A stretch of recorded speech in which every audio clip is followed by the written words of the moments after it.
Students आप देख रहे हैं सोशल साइंस का पेपर एक जगह पे हुआ है, उस विद्यार्थी ने भेजा है सॉल्यूशन के लिए। तो चलिए इसके सॉल्यूशंस की बात करते हैं। पहला जो प्रश्न है, देख सकते हैं एमसीक्यू आया हुआ है। फ्रांसीसी क्रांति के समय फ्रांस का सम्राट कौन था? तो इसका आंसर सही है, बिल्कुल बच्चे ने सही लगाया है, लुई 16। तो यहाँ पर जो है ए ऑप्शन इसका सही आंसर है। इसके बाद देखिए नेक्स्ट क्वेश्चन क्या बोला गया है। इसमें बोल रहा है राजा देवी और निरंकुश अधिकारों का किसने विरोध किया? तो इसका जो विरोध किया था जॉन लॉक ने। ये भी इसका सही आंसर बच्चे ने दिया है। ठीक है, तो ये भी आंसर सही है। नेक्स्ट जो क्वेश्चन है, इसमें पूछा गया है मित्र राष्ट्रों में सम्मिलित देश नहीं है। तो मित्र राष्ट्रों में कौन सा देश है जो है सम्मिलित नहीं था? तो कौन सा आंसर हो जाएगा आपका? जर्मनी जो है सम्मिलित नहीं था। तो यहाँ पर जो है आपका बी ऑप्शन करेक्ट हो जाएगा। नेक्स्ट जो क्वेश्चन है, देश का पहला वन महानिदेशक किसे नियुक्त किया गया? तो बिल्कुल सही आंसर है वेडिस। वेडिस को जो है नियुक्त किया गया था। तो वेडिस जो है डी ऑप्शन यहाँ पे फिर से सही है। नेक्स्ट जो क्वेश्चन है, भारतीय वन सेवा की स्थापना की गई थी। तो भारतीय वन सेवा की स्थापना जो है, क्योंकि देश का पहला, ठीक है, पांचवा प्रश्न। तो भारतीय वन सेवा का जो स्थापना हुई थी ये था 1864 ईस्वी में। यहाँ पे बी ऑप्शन करेक्ट होना है। नेक्स्ट जो क्वेश्चन है, राजस्थान के रेगिस्तान में रहने वाला चरवाही समुदाय जो है वो कौन सा है? तो वो है राइका। बिल्कुल सही है, राइका जो है इसका नाम हो जाएगा। नेक्स्ट जो क्वेश्चन है आगे देखते हैं। संविधान सभा के अध्यक्ष थे। तो संविधान सभा के अध्यक्ष डॉक्टर राजेंद्र प्रसाद। बिल्कुल सही है। ठीक है। इसके बाद जो है भारतीय संसद के कितने सदन होते हैं? तो जो है भारतीय संसद के दो सदन होते हैं, आप सभी को पता है। कौन से? राज्यसभा और लोकसभा। नेक्स्ट जो क्वेश्चन है, सरकार का प्रमुख होता है। तो प्रमुख कौन होता है सरकार का? सरकार का प्रमुख जो हमारे यहाँ पर देश में जो होता है, देश का प्रधानमंत्री। इसके बाद जो नेक्स्ट क्वेश्चन है उसकी बात करते हैं। किस राज्य से कर्क रेखा नहीं गुजरती है? आंसर क्या हो जाएगा? बिल्कुल सही समझ रहे हैं आप। क्या हो जाएगा? राजस्थान से, त्रिपुरा से, मध्य प्रदेश, उत्तर प्रदेश। बिल्कुल सही आंसर। किस राज्य में सर्वाधिक महिला साक्षरता दर पाई जाती है? केरल। बिल्कुल सही आंसर। नेक्स्ट जो क्वेश्चन है, भारतीय शेरों का प्राकृतिक वास स्थल जो है वो कौन सा है? तो वो है आपका, भारतीय शेरों का प्राकृतिक वास स्थल जो है वो कौन सा है? तो यहाँ पे वो आंसर जो है आपका कौन सा होना चाहिए? यहाँ पे देखो भारतीय शेरों का बात कर रहा है कि सुंदरवन में तो व्हाइट टाइगर पाए जाते हैं, तो गिरवन जो है इसका सही आंसर हो जाएगा। नेक्स्ट जो क्वेश्चन है उसकी बात करते हैं। काम के बदले अनाज योजना कब प्रारंभ की गई थी? तो 77-78 में प्रारंभ की गई थी। सही है।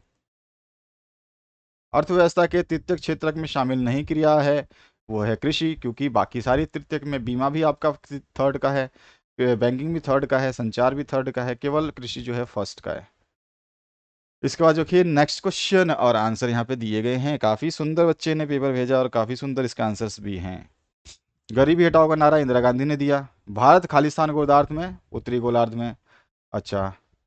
अर्धचंद्राकार बालू के टीले खालिस्तान क्या कहते हैं? वो कहते हैं बख्खान कहलाते हैं। सॉरी।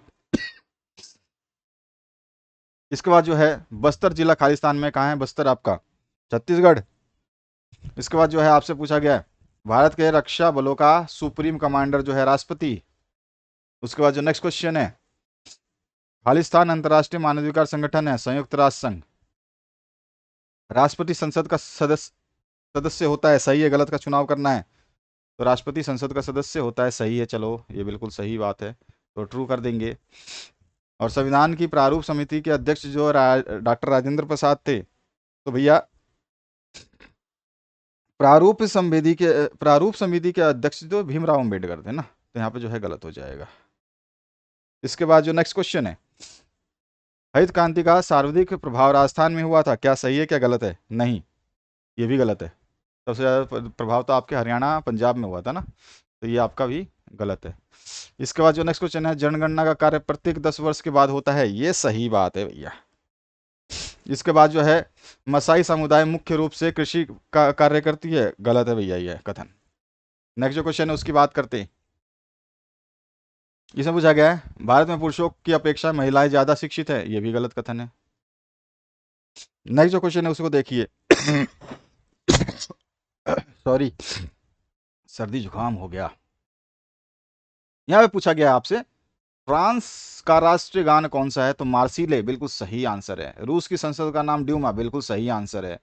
इसके बाद में नात्सी पार्टी का पूरा नाम जो है आपको बताना है। नात्सी पार्टी का पूरा नाम क्या है, तो आपका हो जाएगा राष्ट्रीय समाजवादी जर्मन कामगार party, national socialist German workers party. ठीक है। नेक्स्ट जो क्वेश्चन है, आर्थिक महामंदी की शुरुआत कब हुई थी, तो 1929 में इसकी आर्थिक महामंदी की शुरुआत मानी जाती है। आप जो है चिंता मत करिए, अभी एक मई को जो है हम आपका फर्स्ट 10th क्लास का जो चैप्टर है वो लॉन्च कर रहे हैं, उसको मूवी फॉर्म में, यूरोप में राष्ट्रवाद का उदय। तो जब आप उसको देखोगे तो आपको पूरा चैप्टर ऐसा क्लियर होगा कि यूरोप में राष्ट्रवाद का उदय जो चैप्टर है वो आज तक किसी को समझ में नहीं आया, जिन बच्चों को, और मैक्सिमम बच्चों को नहीं आता है। 99% बच्चे तो उस चैप्टर को समझ ही नहीं पाते हैं, 99%, क्योंकि उसकी कहानी सही नहीं बना रखी है। कहानी अगर चैप्टर की हो, स्पेशल हो, कुछ समझ में आएगी कैसे चली थी, क्या हुआ था, तो समझ में आए, लेकिन 99% बच्चों को समझ में नहीं। तो 1 मई को इसका लॉन्चिंग हो रहा है। इसे पूरा वीडियो जो है आपका आएगा 3D पूरा का पूरा इमेज के साथ में, पिक्चर मूवमेंट के साथ में, जिसमें पूरे पिक्चर चलेंगे, आपको बताया जाएगा कि कैसे कैसे क्या हुआ था। तो उसको ज़रूर देखिएगा, अपने दोस्तों को शेयर करिएगा, और आप लोगों का जितना मैक्सिमम हो सकता है सॉल्यूशंस जो 10th क्लास के चैप्टर्स हैं उनको हम जल्द से जल्द अपलोड करने की कोशिश करेंगे। पहला चैप्टर जो है आपके लिए 1 मई को हिस्ट्री का, यूरोप में राष्ट्रवाद का उदय, डाला जा रहा है। अगला जो क्वेश्चन है ये बुगलाय क्या है, तो बुगलाय जो है ये क्या है, ऊंचे पहाड़ों में स्थित घास के मैदान जो है बुगलाय कहलाते हैं। बुग्याल, सॉरी बुगलाय बोल दिया, बुग्याल बुग्याल, ठीक है। और संविधान सभा की प्रथम बैठक जो है कब हुई थी, तो ये 9 दिसंबर सन 1916, सही है। भारत भारत की स्थलीय सीमा रेखा की लंबाई जो है कितनी है, 15,200 किलोमीटर, बिल्कुल सही है। अगला जो प्रश्न है उसको देखते हैं। NSSO का पूरा नाम जो है आपको बताना है, national sample survey organisation. National sample survey organisation, NSSO का नाम जो है पूरा है ये, ठीक है। इसके बाद जो नेक्स्ट क्वेश्चन है, 2011 की जनगणना के अनुसार भारत की साक्षरता दर 74.04%, एक्जैक्टली आंसर बिल्कुल करेक्ट है भैया। नेक्स्ट चल देखते हैं भाई, अगला क्वेश्चन क्या है। किस मूल अधिकार को संविधान की आत्मा कहा जाता है, तो वो होता है संवैधानिक उपचारों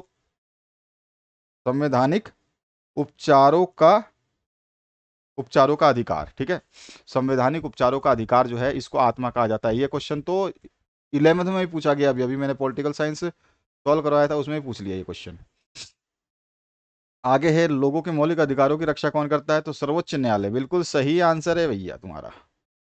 चुनाव घोषणा पत्र कौन जारी करता है भैया, ये करता है आपका निर्वाचन आयोग है ना। तो यहाँ पर जो है क्या आंसर हो जाएगा, निर्वाचन आयोग। इसके बाद जो नेक्स्ट क्वेश्चन है, निर्वाचन आयोग, देखो यहाँ पे क्वेश्चन का आंसर भी बच्चे ने लिखा है।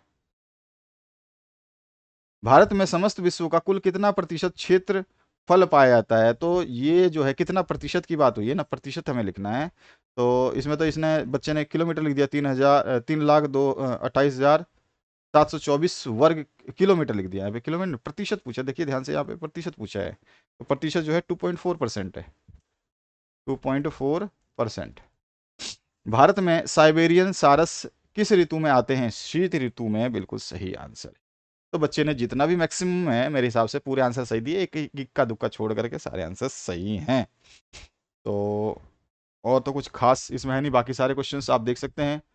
वो शेल्विक कौन थे, संक्षेप में बता देना है। पूर्वी तथा पश्चिमी घाट में कोई 3 अंतर बता देने हैं। लोकतंत्र के पक्ष में तर्क देना है। प्रच्छन्न बेरोजगारी क्या होती है बता देना है। निर्धनता की अंतर्राज्यीय असमानताओं पर टिप्पणी लिख दी है। मंडल आयोग पर टिप्पणी, ये तो 12th तक नहीं छोड़ेगा आप लोगों को, ठीक है। और हिमालय व प्रायद्वीपीय नदियों में अंतर बताना है। और संविधान द्वारा प्रदत्त स्वतंत्रताएं कौन सी हैं ये आपको बताना है। उसके अलावा देखो, हिमालय और पर्वत प्रायद्वीपीय नदियों में अंतर बता देना है। अच्छा, ये हमने सारे कर लिए। यहाँ पे देखिए, केरी आलिस बल क्या है और इसका प्रभाव जो है क्या होता है। निष्पक्ष चुनाव में आने वाली बाधाओं को संक्षेप में जो है आपको बता देना है। 15 क्वेश्चन की बात करें, अंग्रेजी सरकार के विरुद्ध बस्तर के लोगों द्वारा किए गए विद्रोह का जो है वर्णन कर देना। इसी में और पार्ट भी है।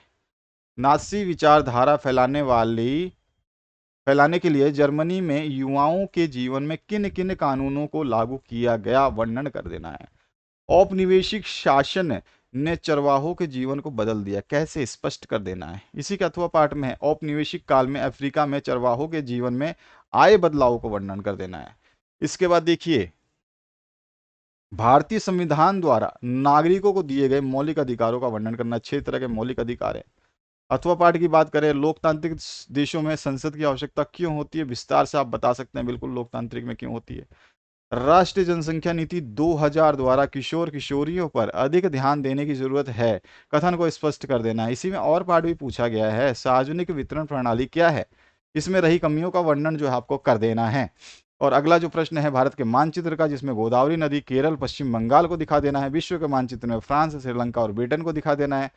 इसी के और पार्ट भी दिया गया है, अगर आप ऊपर वाला नहीं करना चाहते तो मानचित्र संबंधी ये कार्य भी कर सकते हैं। यहाँ पे भारत के मानचित्र में लद्दाख, सुंदरवन डेल्टा और सांभर झील बता देना है। और विश्व के मानचित्र में इटली, रूस और जर्मनी को दिखा देना है। तो सारे ये मानचित्र वाले तो क्वेश्चंस काफ़ी ईजी रहे हैं, और जहां तक है विश्व के मानचित्र वाले क्वेश्चंस बहुत ईजी रहे हैं। तो अभी से प्रैक्टिस करते जाइए। मानचित्र वर्क जो है ये बहुत ही काम आएगा आपके अगली क्लास में, और उससे अगली क्लास में भी, और उससे अगली क्लास में जब अगर आप पॉलिटिकल साइंस, हिस्ट्री और ज्योग्राफी इस टाइप के सब्जेक्ट्स लेते हैं, आर्ट्स कॉमर्स साइंस में चूज करते हैं केवल आर्ट्स को, तब।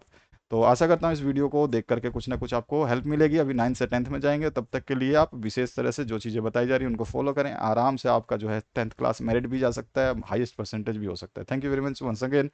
प्लेलिस्ट जरूर देखिए, इसमें सब कुछ अवेलेबल है।